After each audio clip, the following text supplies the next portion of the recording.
L'affaire d'Amityville a affecté nos vies personnelles plus que n'importe quelle autre affaire sur laquelle nous avons travaillé.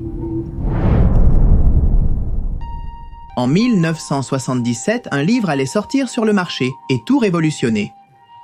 4 ans plus tôt, le film L'Exorciste avait marqué un tournant et créé un phénomène sans précédent.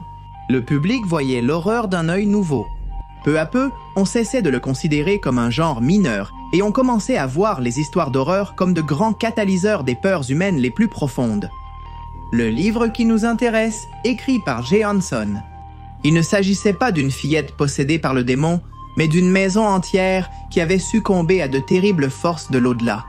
Il s'agissait d'un court roman à peine 65 000 mots. 65 000 mots qui suffisaient à glacer le sang de tous ceux qui les lisaient. Sans beaucoup de préambule, ce livre nous plongeait dans des faits défiant toute logique. Des murs ensanglantés, des portails vers un lieu étrange, des apparitions de créatures infernales. Le pire de tout. Sous le titre de l'œuvre, il y avait une simple mais glaçante précision. Il était écrit « basé sur des faits réels ». Mais ne nous précipitons pas. Aujourd'hui, nous voulons vous inviter à une émission spéciale qui vise à analyser toutes les facettes de l'une des affaires les plus adaptées à la fiction de ces dernières années. Il s'agit d'une affaire où l'obscurité humaine et le surnaturel se rejoignent de manière subtile et ambiguë, suscitant différentes interprétations et appréciations. L'idée est de plonger dans chacune des théories qui ont été élaborées au cours de ces 5 décennies. Depuis les plus sceptiques jusqu'à celles qui affirment qu'une simple maison située à Long Island, New York, serait l'épicentre absolu de toutes sortes d'activités paranormales. Comment le mythe que nous connaissons aujourd'hui a-t-il commencé à prendre forme? Quels terribles meurtres ont été commis entre ces murs? Quelles ont été les différentes versions que le meurtrier lui-même a données des faits? Comment les Warren se sont-ils retrouvés impliqués dans cette affaire? Et pourquoi l'ont-ils toujours décrite comme leur expérience la plus dévastatrice? Sur quel témoignage troublant Jay Hanson s'est-il basé? Quels sont les mystères non résolus à ce jour? S'agit-il de phénomènes réels ou de théories du complot? Preuve irréfutable que parfois les frontières entre les mondes sont floues. Pour répondre à tout cela, nous devons nous rendre au 112 de l'avenue de l'Océan. Bienvenue dans le spécial consacré à l'affaire d'Amityville. Si vous aimez ce genre de vidéos plus longues, qui durent presque 1 heure, je vous invite à écrire le mot « spéciaux » dans les commentaires. S'il y a plus de 1000 personnes qui écrivent « spéciaux », nous en préparerons un autre, peut-être de la même durée, peut-être d'1 heure. Nous vous encourageons aussi à suggérer des sujets pour le prochain numéro spécial.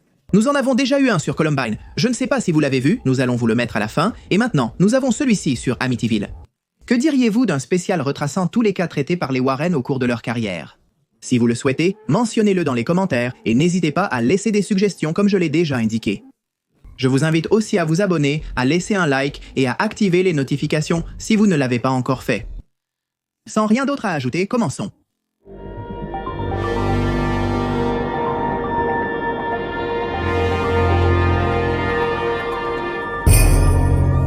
Quelqu'un a tué mes parents. Plus tard, on dirait que les horreurs d'Amityville avaient des origines presque ancestrales. Cependant, jusqu'à l'arrivée de ces histoires de cimetières indiens, dont nous parlerons bientôt, le quartier était relativement calme. Du moins jusqu'à la nuit du 13 novembre 1974. Lorsque Butch DeFeo est arrivé, agité, au bar qu'il fréquentait habituellement, Butch était une connaissance du lieu. Il était ami avec plusieurs des clients habituels. Et il n'était pas rare qu'il perde connaissance sur les tables de cet établissement, après des heures passées à boire. Le jeune homme de 23 ans avait une certaine mauvaise réputation dans les environs, surtout à cause de sa tendance à se mettre dans des ennuis et de son caractère imprévisible.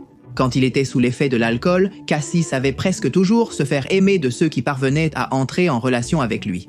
Quand il était sobre, Butch avait l'habitude de sourire et de se montrer solidaire. Il avait toujours un mot encourageant pour ceux qui en avaient besoin. Et on pouvait compter sur lui pour les déménagements ou ce genre de choses. De la même manière, sa petite amie le décrirait comme une personne au bon cœur, mais avec 1 ou 2 dépendances qui parfois le rapprochaient dangereusement de l'obscurité. L'après-midi où tout allait basculer. DeFeo entra en tremblant dans son bar habituel. Il était 7 heures du soir et il était évident que le jeune homme était sous l'effet de certains stupéfiants. Il y avait aussi autre chose d'évident. Il y avait dans son attitude une confusion plus profonde, quelque chose qui ne pouvait pas s'expliquer comme un effet secondaire d'une drogue. Butch était effrayé, et c'est pourquoi un lourd silence s'est installé lorsqu'il a marché jusqu'au centre du magasin. Après avoir balayé du regard l'assemblée, il s'apprêtait à prononcer des paroles qui marqueraient à jamais les esprits. Elles seraient tellement gravées que tout le monde la répéterait quelques heures plus tard lorsque la police les interrogerait. « Je crois qu'ils ont tué mes parents. » C'est ce qu'a dit Butch et cela a suffi. Ensuite, il avait eu une crise de nerfs, avec des pleurs et des cris. Ce qui a suivi est confus, mais en gros, plusieurs de ceux qui avaient entendu la déclaration de Butch sont sortis pour le suivre jusqu'à sa maison. La maison se trouvait à quelques pâtés de maisons du bar. Ce furent des rues parcourues dans des murmures et avec un frisson latent. Est-ce que Butch était en train de faire une mauvaise blague? Qu'allait-il trouver dans la maison? Beaucoup espéraient que tout cela n'était qu'une exagération, un malentendu. Cependant, beaucoup diraient aussi qu'en approchant de leur destination, une sorte de tremblement intérieur les avait envahis. Comme si la proximité de la maison de Budge, une maison de style colonial hollandais de 3 étages, avec un grand parc et un petit embarcadère, suffisait. La maison, élégante et majestueuse le jour, confirmait que quelque chose n'allait vraiment pas. Cette nuit-là, la maison a commencé à revêtir une autre aura et allait devenir la protagoniste d'une histoire qui reste d'actualité aujourd'hui. À un certain moment, les murmures cessèrent et le silence devint sépulcral. Butch a mené la procession et a conduit tout le monde dans la chambre de ses parents, dans la pénombre. La présence d'un professionnel n'était pas nécessaire parmi les témoins horrifiés. Il y avait 2 morts là-bas. Pendant que Butch recommençait à éclater en sanglots scandaleux, ils purent voir la flaque de sang qui s'était formée sur le côté et sous le lit. Les cadavres des 2 féos étaient allongés face contre terre et recouverts de draps. Il y avait dans l'air une odeur naissante de poudre. Sans perdre de temps, certains de ceux qui étaient arrivés avec Butch secouèrent à la surprise de leurs épaules et coururent utiliser le téléphone de la maison. Ils devaient prévenir de ce qu'ils venaient de voir. Un autre groupe s'est consacré à continuer d'inspecter le reste des pièces, poussés par une certitude intérieure qui leur indiquait qu'ils n'avaient pas encore vu le pire. Et non, ils ne se trompaient pas. Dans le reste des pièces se trouvaient les frères de Butch, 4 au total. On leur avait tous tiré dessus, tous avaient taché le sol de leur sang, tous étaient recouverts, aucun n'avait survécu. Quelqu'un s'était obsédé par les 2 féos et s'était acharné sur eux. Les proches de Butch ont tenté en vain de le faire sortir avant qu'il ne découvre le reste du carnage, mais sans succès. Quand les premières patrouilles sont arrivées, Butch était déjà en train de décharger sa colère, frappant tout autour de lui. Il demandait pourquoi, il demandait ce qui se passait, pourquoi on avait fait ça à ses proches. C'était un tourbillon d'émotions, ce qui était compréhensible. Ils ont tenté de le réconforter en le prenant dans leurs bras, mais le garçon semblait refuser toute consolation. Les officiers n'ont pu le calmer un peu que lorsqu'ils lui ont dit qu'il courait un grave danger. Il était probablement sauvé précisément parce qu'il n'était pas chez lui. Qu'à partir de ce moment-là, il était considéré comme un témoin qu'il fallait protéger. Sans plus d'explication, ils l'ont fait monter à l'arrière d'une voiture et, sirène hurlante, l'ont conduit au commissariat où il serait en sécurité. Les voisins étaient déjà dehors et l'ont vu partir, le regard perdu. Plusieurs se sont signés et ont dormi cette nuit-là avec un double verrou sur les portes. Savait-il qu'un événement terrible s'était produit? Malgré tout, personne n'imaginait à quel point et à quelle vitesse tout allait s'aggraver. Les premières contradictions. Dans la voiture de patrouille, Butch a parlé sans cesse, probablement à cause du choc. Sans que personne ne lui demande quoi que ce soit de précis, il a commencé à raconter encore et encore comment il avait trouvé ses parents. Cependant, certains indices ont attiré l'attention des oreilles entraînées des policiers, toujours enclins à trouver des irrégularités dans les témoignages de ceux qui tombaient entre leurs mains. Butch se contredisait sur des détails simples, ce qui pouvait être dû à ses nerfs ou au fait qu'il ne jouait pas franc jeu. Après avoir pris note mentalement de cela, le jeune homme fut placé dans une cellule et l'on poursuivit la procédure. Remplir des feuilles où il devait écrire tout ce qu'il savait. Butch fit preuve à nouveau d'une collaboration excessive et d'un grand bavardage, noircissant rapidement plusieurs pages. Ce témoignage écrit fut crucial. Il le fut aussi pour ceux qui avaient reçu l'ordre de suivre l'affaire de près. Le fait que Butch commence à manifester un intérêt particulier pour savoir combien de temps les compagnies d'assurance-vie mettaient habituellement à payer en cas de meurtre, tout cela fit que, lentement mais inexorablement, le jeune homme passa du statut de victime potentielle à celui de suspect. Les interrogations se sont multipliées et, à un certain moment, les hommes de loi ont dû faire face à la presse, qui était avide de nouvelles à annoncer concernant un rebondissement inattendu. Après avoir été démasqué dans une série de mensonges et se sentant acculé, Le seul survivant de Feo avait avoué être l'auteur des crimes qui venaient de bouleverser tout le quartier. La stupeur fut générale, tout comme il ne manqua pas de ceux qui acquiescèrent de la tête et affichaient un air entendu, laissant entendre qu'il avait toujours été évident que Butch, naturellement problématique, avait eu quelque chose à voir avec l'intrigue machiavélique des événements. Selon les fuites, sa déclaration textuelle était, et je cite, « Je ne sais pas ce qui s'est passé ». Une fois que j'ai commencé, je n'ai pas pu m'arrêter. J'ai dû leur tirer dessus l'un après l'autre. La prochaine chose que le récemment autoproclamé assassin a faite a été d'indiquer où il avait jeté l'arme du crime et les munitions restantes. Les deux objets ont été retrouvés là où il l'avait indiqué, avec ses empreintes. L'affaire semblait résolue, mais il manquait un élément. Quelle était la motivation de Butch pour agir ainsi? Était-ce simplement pour toucher cette fameuse assurance de ses parents ou y avait-il quelque chose de plus sombre derrière? À partir de ce moment, les choses deviennent de plus en plus troubles. L'idée d'une famille dysfonctionnelle s'est rapidement répandue, nourrie par le sensationnalisme des voisins et leur version des faits. Sans beaucoup de fondement, mais motivée par le nombre croissant de journalistes dans les magasins et les bars du quartier. Le massacre de la famille de Feo faisait la une de tous les journaux, et tout ce qui pouvait être ajouté à ce sujet signifiait un nombre élevé de ventes supplémentaires. C'est ainsi que, pendant des semaines, des milliers d'articles ont été écrits, décortiquant les moindres détails de ce qui se passait derrière les portes de cette propriété où la tragédie avait frappé. En résumé, voici ce que tout le monde disait. Le patriarche du clan, Ronald, était un être impitoyable et autoritaire qui avait déversé une grande partie de sa violence sur son fils aîné. Butch, selon ce qu'on disait, avait essayé de le faire entrer dans une académie militaire, puis lui avait trouvé un emploi dans une grande concession. Tout cela dans le but de le remettre sur le droit chemin. Cependant, même s'il s'agissait d'actions légitimes, elles n'avaient pas été faites par amour, mais avec des menaces et des coups de poing. Ce qui avait provoqué chez Butch un rejet clair et frontal envers la figure de son père. En plus de l'argent, le jeune homme cherchait aussi à se venger. Est-ce qu'avec ses coups de feu, il essayait de faire taire des années et des années de coups?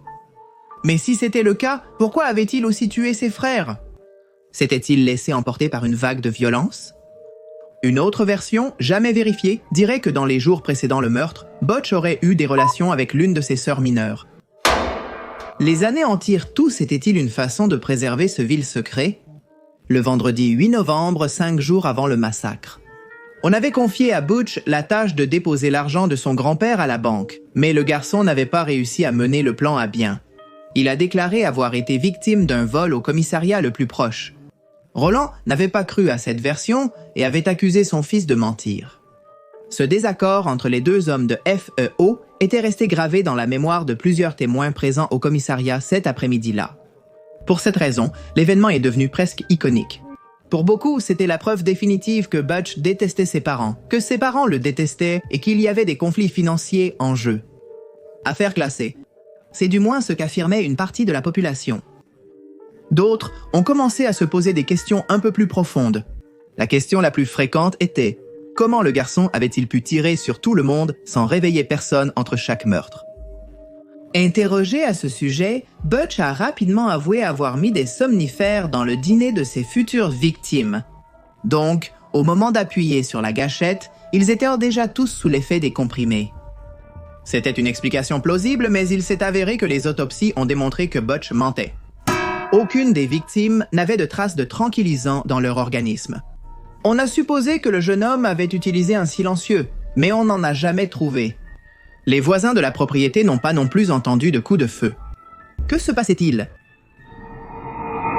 C'est à ce moment-là qu'ils ont découvert qu'on ne pouvait pas faire confiance à ce que disait Butch. Ces versions ont de nouveau commencé à changer.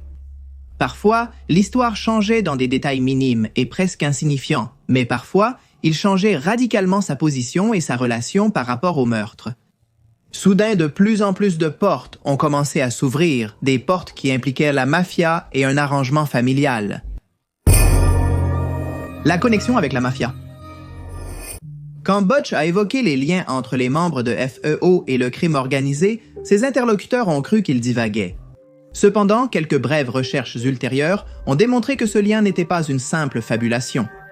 Apparemment, la facilité qu'avait toujours eue Ronald pour la violence l'aurait amené à faire partie de certains groupes criminels dans sa jeunesse.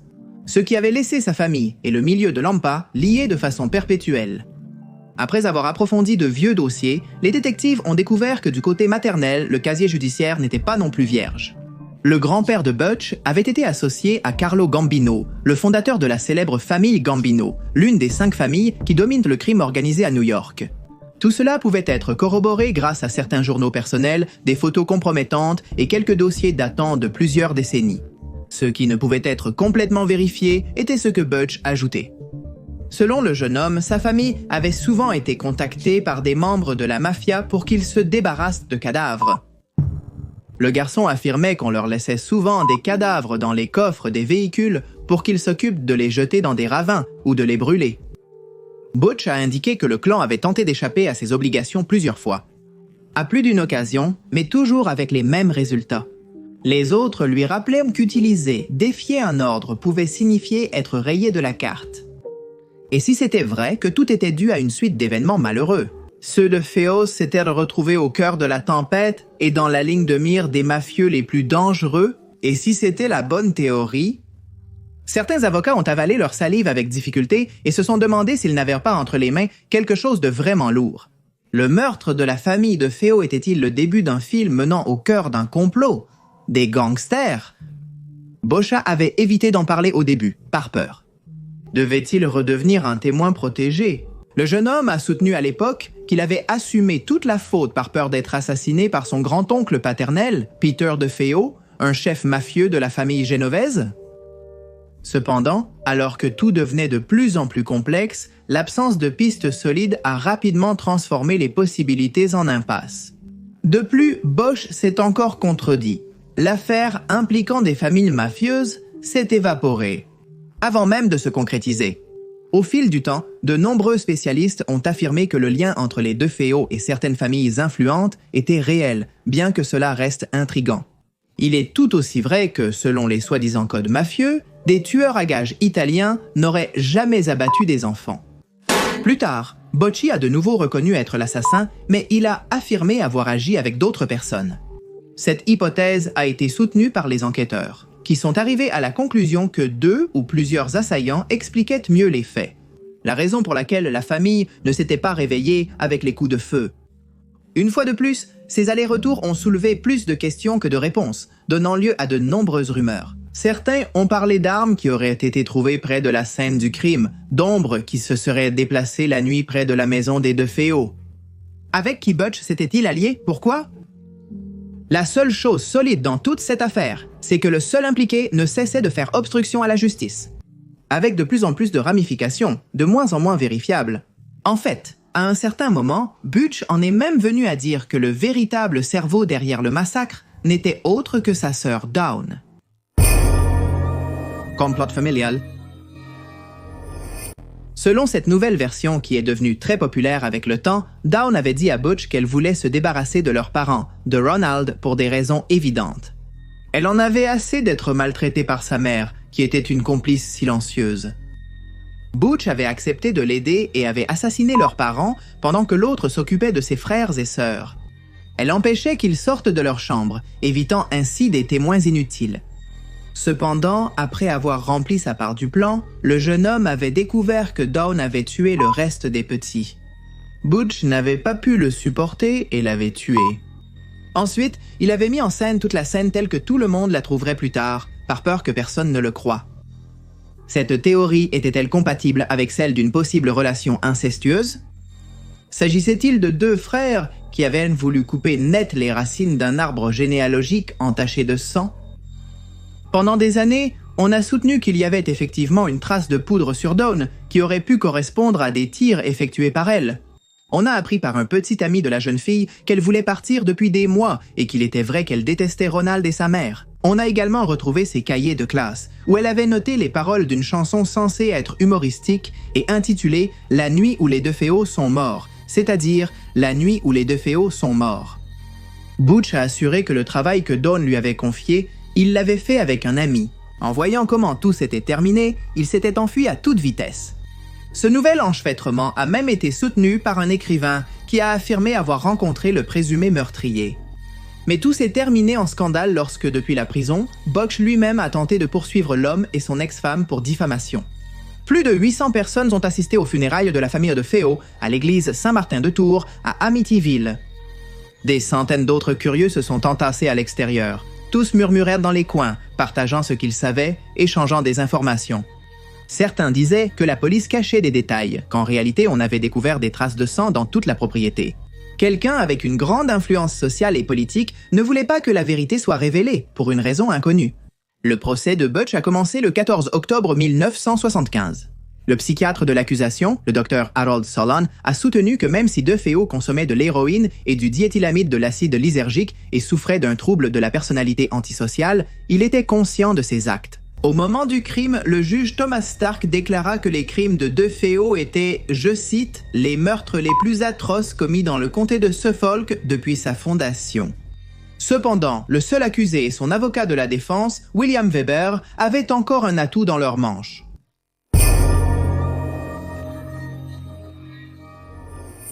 Lorsque l'équipe du procureur a acculé Butch et s'est particulièrement concentrée sur son casier judiciaire et son passé de consommation. Le jeune homme a commencé à dire que toutes ses actions avaient été motivées par de sombres forces de l'au-delà. Il a dit qu'une voix l'avait poussé à commettre les crimes, une voix à laquelle il ne pouvait pas résister, une voix caverneuse, grave, venue d'outre-tombe. Le juge a rejeté ces paroles et le consensus général était que Butch essayait simplement de se faire passer pour fou afin d'éviter une punition exemplaire. Les résultats, une peine de 25 ans pour chaque crime commis, 2 adultes et 4 enfants assassinés, ce qui se traduisait par 150 ans de prison. De cette peine, le sujet n'en purgerait qu'un peu moins d'un tiers, puisqu'il mourrait en 2021 au centre correctionnel Sullivan. La cause de sa mort n'a pas été révélée au public et son corps a été incinéré. Cependant, l'affaire de Butch était alors déjà devenue secondaire. Et en fait, avec sa condamnation, loin d'obtenir un point final, l'histoire du massacre d'Amityville n'avait fait qu'aller en grandissant. Pour comprendre ce qui s'est passé ensuite, il faut prendre en compte toute une série de détails loin d'être insignifiants. Le plus important est que William Weber, l'avocat de Butch qui l'avait aidé à élaborer l'histoire des voix dans sa tête, en a été informé. Qu'il pourrait percevoir ses honoraires à condition que la vente de la propriété de Feo soit effectivement conclue. À partir de ce moment-là, l'avocat a suivi de près la maison où les 6 meurtres avaient eu lieu. C'est ainsi que, seulement 14 mois après que la tragédie ait eu lieu, une nouvelle famille emménageait dans cette splendide maison située dans un magnifique quartier. Cette famille était composée de George Lutz, Kathleen et leurs 3 enfants. Le couple était stupéfait d'avoir obtenu la maison à un prix si avantageux. Les conditions de l'endroit étaient plus qu'attrayantes et ils avaient pu emménager presque immédiatement. Selon leur déclaration, ils s'étaient sentis particulièrement chanceux. Ils avaient le paradis dont ils avaient toujours rêvé, pour la moitié du prix que cela aurait coûté ailleurs. Avant de finaliser la transaction, le couple a visité la maison plusieurs fois, toujours en journée. À chaque visite, ils ont senti que les pièces de la maison étaient pleines de vie et prêtes à résonner de l'écho de leur quotidien. Personne n'était censé parler des événements d'hier. La suite des événements varie selon la personne interrogée. Si les Lutz ont été des victimes ou de grands imposteurs, c'est une autre des énigmes de cette histoire, l'une des plus controversées. Pour être honnête, les Lutz ne resteraient pas longtemps dans la maison d'Amityville où la famille de Feo avait été assassinée. Pas plus de 28 jours. 28 jours qui suffiraient à inspirer un livre terrifiant qui deviendrait un best-seller. Et cela changerait à jamais la façon de comprendre la terreur et le concept de maison hantée. Et c'est ainsi que notre histoire revient au début. 28 jours de terreur. En entrant dans leur nouvelle maison, les Lutz ont d'abord remarqué l'étrange attitude des voisins. Beaucoup les observaient depuis le trottoir d'en face avec un air inquiet. D'autres les regardaient en fronçant les sourcils, comme s'ils voyaient des personnes dérangées. Le processus de déménagement a été étrange pour les nouveaux arrivants. Bien qu'ils soient heureux de décharger leurs meubles dans cet endroit où ils imaginaient un avenir radieux, ils commencèrent aussi à sentir qu'ils étaient tombés dans une sorte de piège. Les enfants du couple couraient, montaient et descendaient les escaliers, se disputant la plus grande chambre. Kat regardait le grand salon, l'imaginait décoré pour Noël ou même rempli de ballons, elle se voyait déjà organiser de grandes fêtes en tant qu'hôtesse. Georges imagina un grand téléviseur dans le salon et se voyait, lui et d'autres hommes du quartier, profiter d'un match ou d'une bière à la main. rien de tout cela ne se réaliserait. Cette même nuit, ils purent expérimenter pour la première fois la véritable nature de la maison. Soudain, avec le coucher du soleil, toutes les pièces étaient devenues inhabituellement froides. De même, ils s'étonnèrent du nombre de bruits qu'ils percevaient. Y avait-il des rats dans les murs? Y avait-il des vermines sur le toit? On aurait dit des pas. Pourquoi avait-on l'impression que quelqu'un faisait glisser des ongles aiguisés sur les murs? À quoi était dû le comportement craintif du chien de la famille? Les Lutz, ils ont attribué chacun de ces phénomènes au fait qu'ils étaient dans une maison à laquelle ils ne s'étaient pas encore habitués. Ils ont essayé de ne pas paniquer et se sont dit que bientôt ils se sentiraient chez eux, ce qui en réalité n'arriverait jamais. Avec les premières visites, les Lutz ont appris ce qui s'était passé dans la maison et, sur la suggestion d'une amie de la famille, ils ont décidé de la bénir. Un prêtre s'est approché de la propriété et a proposé de faire un nettoyage de routine. Quelques prières, de l'eau bénite, rien d'extraordinaire. Mais cela n'a pas du tout plu à la maison. Une voix grave et rauque s'est fait entendre sur place et a tout fait trembler. Une voix qui ordonnait au prêtre de partir. Après cela, l'homme était tombé malade et n'a jamais voulu retourner sur la propriété. À ce stade, des contradictions apparaissent aussi. Des années plus tard, le prêtre donnerait des témoignages contradictoires sur les événements de ce jour-là. Il irait même jusqu'à dire qu'il n'avait jamais mis les pieds dans la maison et que tout cela était une exagération. Il existe des interviews où il raconte, le regard perdu, les choses qu'il a ressenties entre ces quatre murs. Alors, y était-il vraiment ou non? Les premiers travaux dans la maison ont apporté un nouveau type d'expérience. Des lumières s'allumaient et s'éteignaient, des outils changèrent de place et le froid persistait malgré un chauffage supplémentaire. Des choses alarmantes, mais explicables pour une famille rationnelle. Jusqu'à ce que les changements commencent à se manifester chez George, moins d'une semaine après leur installation là-bas. L'homme a commencé à être mal à l'aise.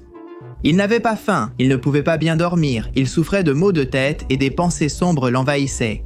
Il était inquiet sans savoir pourquoi, évitait de se regarder dans le miroir et avait soudainement l'esprit vide. Soudain, il s'absentait et lorsqu'il reprenait conscience, il se trouvait près de la cheminée, hypnotisé par le feu. Son manque d'hygiène personnelle et ses réponses de plus en plus brusques inquiétèrent ses proches, qui se demandèrent si le sujet ne traversait pas une énorme crise de stress. On sait que déménager n'est pas facile. Cependant, ce que vivait George ne semblait pas être cela. Les choses se sont aggravées lorsqu'il a pris l'habitude de marcher presque comme un somnambule dans la maison à 3h15 du matin. Plus tard, il découvrirait qu'à cette heure-là avaient eu lieu les meurtres de la famille de Féo. Il ne faisait aucun doute que la maison et ses présences étaient agitées, et George ne serait pas le seul à en souffrir.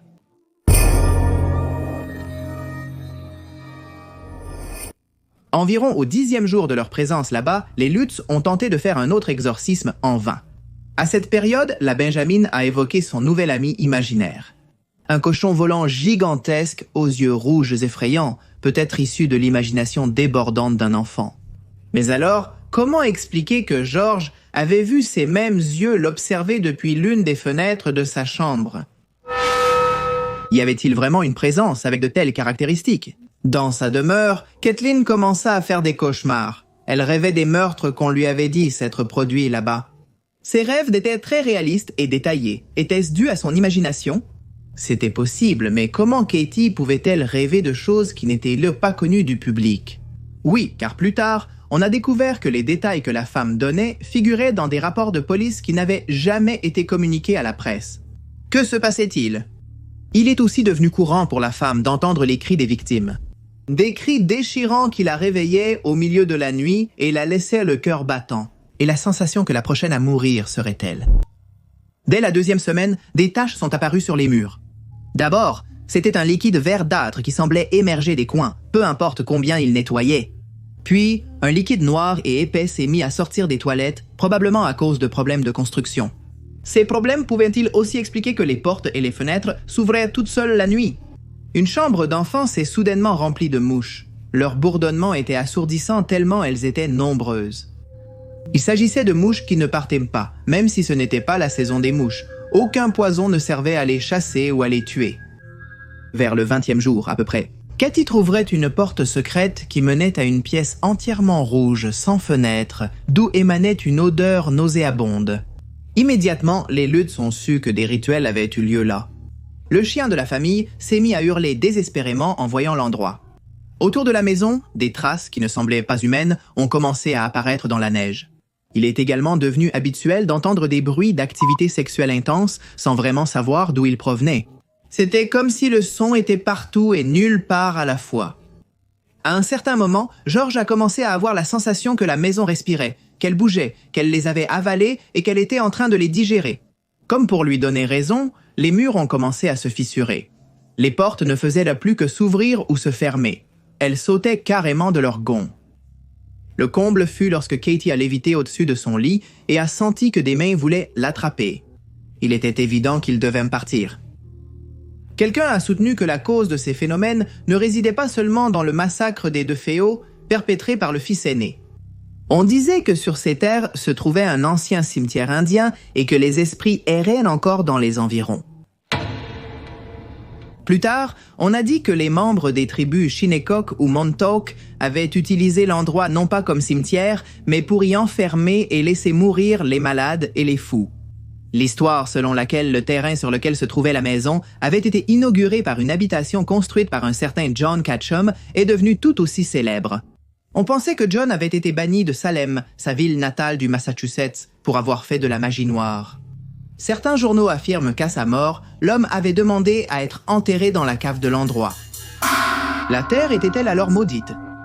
Il ne s'agissait pas des fantômes des DeFeo harcelant les Lutz, mais plutôt que les deux familles étaient entrées dans une même spirale. Descendant de la folie par des influences étrangères et ectoplasmiques, Stéphane Kaplan, un autoproclamé vampire et chasseur de fantômes, fut appelé pour enquêter sur la maison. Kaplan et les Lutz ont eu une dispute après que Kaplan a déclaré qu'il dénoncerait toute fraude découverte. Kaplan a écrit un livre critique intitulé « La conspiration d'Amityville » avec son épouse Roxane Salch Kaplan. Le livre a été publié en 1995. Cependant, Kaplan ne serait pas l'enquêteur paranormal le plus lié à la maison. Ce qui était arrivé aux Lutz est alors parvenu à un autre couple, un couple qui, à cette époque, allait connaître une immense célébrité. Nous parlons, bien sûr, des Warren.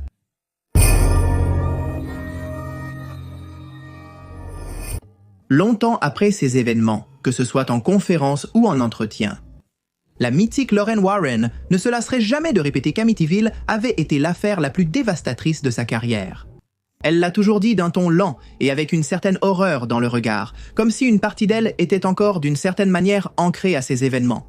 Lorraine soulignerait que l'affaire d'Amityville l'avait beaucoup plus marquée que d'autres affaires tout aussi marquantes et connues comme celle d'Annabelle ou d'Enfield. Sa définition la plus célèbre est celle où elle affirme que ce qu'il y avait à Amityville ne voulait pas effrayer les gens, mais les briser pour ensuite entrer et rester. La femme a prouvé son sérieux par une action concrète. Bien qu'elle et son mari aient reçu des sommes de plusieurs millions pour le faire, ils n'avaient jamais remis les pièces dans la maison. Convaincus de la dangerosité du lieu, comment s'en étaient-ils approchés initialement? À ce moment-là, le récit des Lodds commençait à circuler. La maison, tel un être doué de volonté, captivait déjà l'attention du public. De l'autre côté du ring, il y avait eux qui commençaient justement à se définir comme des représentants respectables du surnaturel. Ed et Lorraine Warren, respectivement démonologues et médiums, avaient déjà donné des interviews. Leur visage l'était familier aux téléspectateurs d'émissions sensationnalistes.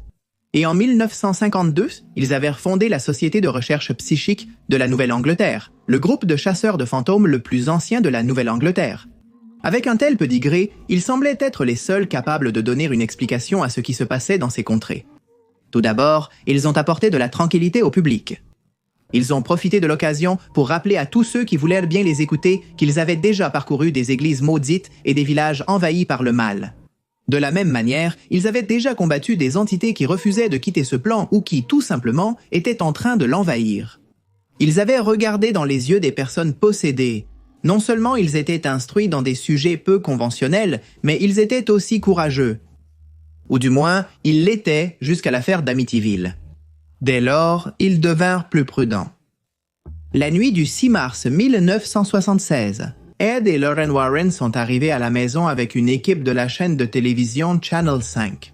New York et le journaliste Michael Lander de WNEW-FM ou NEW-FM. La maison, comme toujours, semblait calme de l'extérieur, mais tout le monde a ressenti le changement. À peine avait-il franchi le seuil. Les symptômes étaient identiques à ceux décrits par les propriétaires. L'air devenait dense, les murs semblaient transpirer, on sentait un courant d'air extrêmement froid et chaque fenêtre ou porte semblait vibrer sur place, comme si elle pouvait s'envoler à tout moment. Après quelques pas dans la propriété, Lorraine a confirmé faire face à quelque chose de grand et maléfique. Lorsqu'elle a vu la chambre qui avait appartenu à Butch, la sensation a été bien plus forte. Tout comme cela s'était produit avec Kathy Lutz, Lorraine a immédiatement su des choses que personne d'autre ne connaissait sur les crimes. À partir de là, tout est devenu confus pour la médium, qui s'est sentie harcelée et poursuivie, au point même d'avoir des interactions physiques avec eux. Il resterait une trace que, pendant la visite, Lorraine a souffert de vertiges, de nausées et d'un état d'anxiété sévère. La femme a affirmé que dans chaque recoin, les meurtres revenaient l'envahir, mais pas comme un souvenir, plutôt comme un écho, comme un résidu énergétique encore vivant. Ed, pour sa part, a affirmé que la maison avait une charge démoniaque si élevée qu'il recommandait de ne pas y retourner sans un exorcisme formel. Mais même dans ce cas, il ne garantissait rien. Les Warren ont rédigé un rapport détaillé dans lequel ils décrivaient que la propriété d'Amityville présentait une activité poltergeist extrêmement élevée. De plus, ils ont affirmé que la maison avait la capacité de générer des influences psychologiques sur ses occupants, provoquant une sensation constante d'être surveillés. À tout cela, déjà conflictuel en soi, s'ajoutèrent de multiples présences qui s'approchèrent de cet épicentre d'activité paranormale, probablement attirées par le magnétisme que celui-ci exerçait sur elles. Ils ont parlé d'un parasite spirituel qui se nourrissait de la peur et qui n'avait pas besoin d'être invité, il avait toujours été là. Ed et Lorraine ont examiné la maison avec leurs outils habituels, enregistreurs, caméras et crucifix. Mais à Amityville, tout était anormal. Jim Campbell, l'un des professionnels engagés pour les aider, a pris une série de photos infrarouges en pose longue et a installé des caméras dans différentes pièces. Lorsqu'ils ont développé la pellicule, ils ont trouvé une image qui se démarquait des autres. Elle montrait le couloir et à la porte de l'une des chambres, un enfant debout, avec des yeux complètement blancs, regardant directement vers la caméra. Ce n'était pas un enfant des Lutz. Le couple était déjà parti sans se retourner, laissant là-bas leurs affaires. Ils étaient plus préoccupés de fuir ce tourment que de garder un souvenir matériel de leur passé. S'agit-il d'une photo réelle d'un petit garçon, d'un fantôme ou d'une entité paranormale? L'image est devenue l'une des plus recherchées à ce moment-là. Personne ne l'a jamais démenti, et encore aujourd'hui, on pense qu'il ne s'agit pas d'un montage. Il reste à déterminer si un enfant encore caché dans la maison était apparu sur cette photo, ou si l'objectif a su saisir l'un des multiples visages de l'horreur. Les Warren ont continué à parler d'Amityville jusqu'à leur mort, mais ont refusé d'y retourner comme mentionné précédemment. Concernant la photographie de l'enfant fantôme, est-il nécessaire de préciser quelque chose?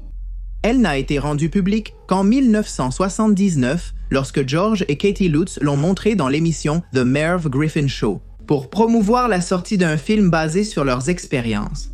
Ah oui, parce que la frénésie autour d'Amityville, au lieu de s'estomper, ne faisait que grandir encore et encore. Et si cela est arrivé jusqu'à notre époque, c'est en grande partie grâce à un livre. Jay Henson avait environ 55 ans lorsqu'il a entendu parler de l'affaire d'Amityville. Henson, écrivain, s'était jusqu'alors fait une réputation en écrivant sur le cinéma. Il aimait enquêter sur les coulisses des films classiques. Ses œuvres étaient un mélange de documentaire et d'appréciation libre, où l'analyse personnelle et les conclusions générales et plus objectives se mêlaient, donnant au produit final une empreinte très personnelle. Henson excellait dans son domaine mais se sentait bloqué, pensant ne jamais pouvoir progresser. En tant qu'écrivain, devait-il se contenter d'être un auteur avec une portée moyenne? Sa chance de devenir quelqu'un d'important était-elle déjà passée sous son nez et l'avait-il gâché? Il se trouvait dans ces dilemmes jusqu'à ce que l'opportunité d'écrire un livre sur l'une des affaires les plus populaires de ces derniers temps se présente à lui. Lorsqu'Hanson a entendu l'histoire des Lutz, il s'est senti complètement incrédule. Puis il s'est demandé pourquoi mentiraient-ils? Il a alors abandonné son ton d'écriture conventionnel et a donné forme à une œuvre basée sur les événements paranormaux et terrifiants survenus dans le manoir d'Ocean Boulevard. Le livre s'appelait The Amityville Horror, A True Story, qui fut connu en français sous le titre Ici vit l'horreur. Ce qui promettait d'être une simple compilation d'événements paranormaux s'est finalement transformé en l'un des phénomènes éditoriaux les plus troublants du siècle. Plus de 10 millions d'exemplaires vendus, des traductions dans le monde entier. Mais y a-t-il quelque chose de plus troublant que les chiffres? Les données brutes. Hanson n'a pas interviewé directement les Lutz. Ce qu'il avait entre les mains, c'était plus de 45 heures d'enregistrement. Des bandes où George et Katie racontaient avec un calme glaçant les 28 nuits pendant lesquelles leur maison cessa d'être la leur et devint celle de quelque chose d'autre. Les phénomènes n'ont pas seulement concerné le contenu, mais aussi la publication d'Hanson. 2 journalistes de People qui voulaient être interviewés devant la porte d'Amityville ont vu leur voiture prendre feu devant la maison, après une panne déconcertante. Un journaliste qui allait publiquement réfuter l'histoire a appelé pour signaler qu'il était malade juste avant son apparition à la télévision. Un autre n'est jamais arrivé. Il a aussi été touché par un étrange virus. Une femme qui a reçu le manuscrit d'Hanson est morte cette même nuit avec ses enfants dans un incendie. La seule chose qui est restée intacte parmi les décombres était le brouillon. Un autre homme a gardé une première copie de l'œuvre dans le coffre de sa voiture. Quelques heures plus tard, ce véhicule est tombé dans un trou de près de 4 mètres à cause d'une négligence. L'histoire raconte que la copie du livre d'Hanson a été la seule à sortir sèche et indemne. L'éditeur d'Hanson n'a pas eu cette chance non plus. Sa voiture est devenue complètement inutilisable après que tous les boulons du moteur se soient desserrés tout seuls. Même Hanson lui-même ferait partie de la malédiction. Selon ses dires ultérieurs, le jour même où il décida d'écrire le livre qui changerait sa vie, il subit une crise cardiaque. Les pages qui allaient donner forme à son premier et unique best-seller, il les avait écrites depuis son lit d'hôpital. Il y a eu autre chose qui a renforcé la croyance et amplifié la légende, et cela s'est produit lorsque le livre a été adapté au cinéma par Stuart Rosenberg. Le film... Au départ, il était prévu de tourner le film d'Amityville dans la véritable maison de Ocean Avenue, mais les propriétaires de l'époque l'ont empêché. L'horreur d'Amityville, avec James Brolin et Margot Kidder, a été présentée en avant-première au Musée d'art moderne le 24 juillet 1979. Et moins de... 3 jours après sa sortie, il battait déjà des records au box-office. Bien que les critiques aient été réticents à l'applaudir et l'air qualifié de superficiel et tape à l'œil, le public l'a adoré, en faisant l'un des films indépendants les plus rentables de tous les temps. Jusqu'en 1990, lorsqu'elle a été dépassée par les Tortues Ninja. À son tour, la bande originale du compositeur argentin Lalo Schifrin a valu au film des nominations aux Golden Globes et aux Oscars. Tandis que Kidder a reçu une nomination au Saturn Award de la meilleure actrice. Bien que certains s'aiment tenter de la discréditer comme un film d'horreur bon marché, d'autres y ont vu plus que cela. Stephen King, par exemple, a écrit qu'il ne s'agissait en réalité pas d'une histoire de fantôme, mais d'une tragédie financière traitant d'une famille ordinaire confrontée à l'effondrement émotionnel. D'avoir acheté quelque chose d'incontrôlable et d'inabordable, alors que le studio alimentait les rumeurs de malédiction. Sur le plateau, les récits d'accidents étranges et d'apparitions furtives pendant les tournages abondaient. Rien n'était confirmé et les acteurs riaient lorsqu'on les interrogeait à ce sujet. Cependant, cela suffisait pour que les choses restent inquiétantes. C'est ainsi qu'est née une saga interminable, préquelle, suite, redémarrage, parodie. Le mythe s'est dédoublé comme la maison elle-même, et à chaque nouvelle version, l'ombre d'Amityville continuait de grandir. Les comptes bancaires des Lutz et d'Hanson ont également connu une croissance exponentielle. À leur tour, grâce à l'engouement du public pour ces affaires, les Warren ont commencé à être de plus en plus sollicités sur ce genre de sujet. En fait, c'est à cette époque qu'ils sont devenus consultants pour de nombreuses productions hollywoodiennes traitant de maisons hantées.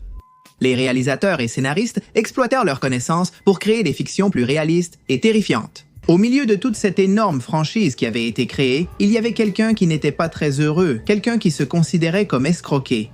Et qui, en 1979, il a accordé une longue interview qualifiant l'affaire de l'une des plus grandes fraudes jamais perpétrées. William Weaver, l'avocat de Butch, a reçu une partie de ses honoraires grâce à la vente de la maison d'Amityville. Selon plusieurs, il aurait incité le jeune homme à invoquer des forces démoniaques. Dans son témoignage, il a toujours affirmé être le créateur de tout ce que nous connaissons aujourd'hui sous le nom d'Amityville. Selon ses propres déclarations, après que les Lutz aient emménagé dans la maison, il leur avait rendu visite avec une idée de millionnaire. Il voulait écrire un livre sur Butch intitulé « Avec le diable à mes trousses ». Dans ce livre, il allait chercher à redorer l'image de son client en approfondissant l'idée qu'il avait fait ce qu'il avait fait, à cause du roi de Laverneau.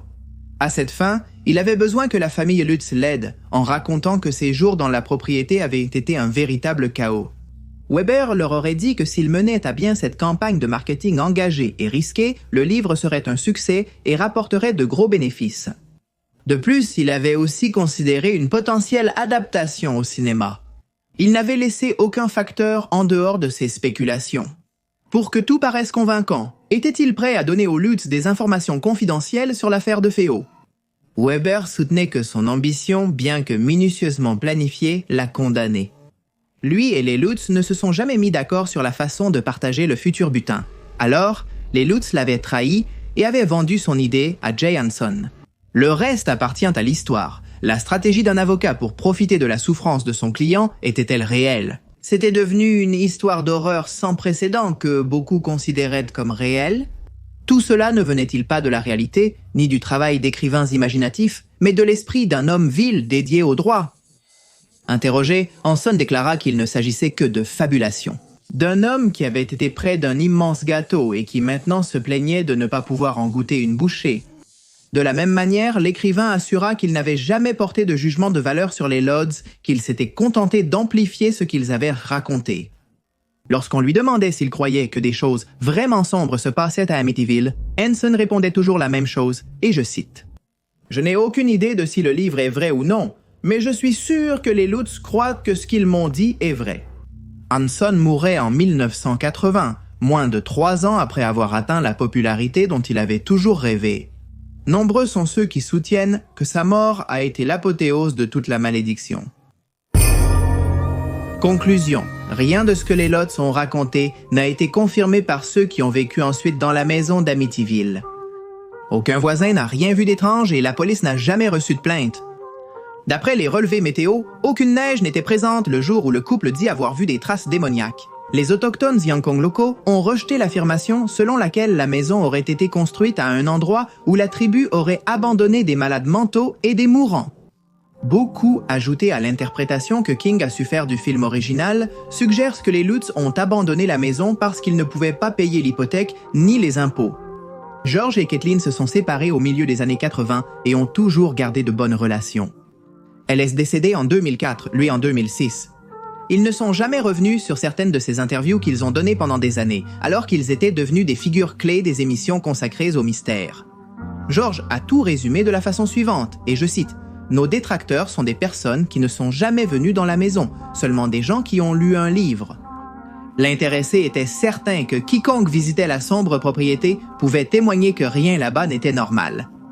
À un moment donné, il a enregistré le nom d'Amityville Horror. Oui, comme une marque, comme une entreprise, comme une franchise de la peur. Aujourd'hui, l'un des fils du couple affirme que tout était vrai. Le reste des enfants, alors petits, préfèrent garder le silence. Comme nous l'avons dit précédemment, Ronald DeFeo est mort en 2021. Il avait 69 ans, dont 45 passés derrière les barreaux. Malgré ses demandes répétées, il ne s'est jamais vu accorder de sortie pour bonne conduite. Jusqu'à la fin de sa vie, il a continué à donner des versions de plus en plus farfelues, de la terrible nuit où toute sa famille a cessé d'exister. Les Warren gagnent en popularité grâce à des films comme Conjuring, les dossiers Warren. L'horreur se modernise, mais l'héritage et les controverses de ce couple demeurent d'actualité. Ont-ils fait partie d'une grande supercherie ou ont-ils profité de la tromperie que d'autres avaient organisée? Ont-ils vraiment été confrontés à l'un des endroits les plus terrifiants du monde? Impossible de le savoir pour l'instant. Les chemins qui mènent à la maison infâme sont aujourd'hui un véritable labyrinthe de témoignages croisés, où la misère humaine se mêle à l'horreur et à la possibilité que des forces invisibles planent au-dessus de nous. Si tout ce qu'ils racontent est vrai, pourquoi les démons d'Amityville se sont-ils calmés d'une saison à l'autre? Pourquoi ont-ils cessé de se manifester après ce qui est arrivé aux Lutz? Qui sont les adeptes des théories du complot? Ils soutiennent qu'après que l'on ait supposé que la maison était hantée, le gouvernement lui-même y avait installé une famille, pour discréditer ces histoires et empêcher une possible vague de panique collective. On suppose qu'en secret, de féroces exorcismes auraient été réalisés et que les forces maléfiques qui imprégnaient les lieux à qui qu'elles aient appartenu. Elles seraient parties. D'autres pensent que ce n'est pas le cas, que le mal est simplement en période d'hibernation et que tôt ou tard, il finira par se réveiller. Pendant ce temps, la ville d'Amityville essaie d'oublier.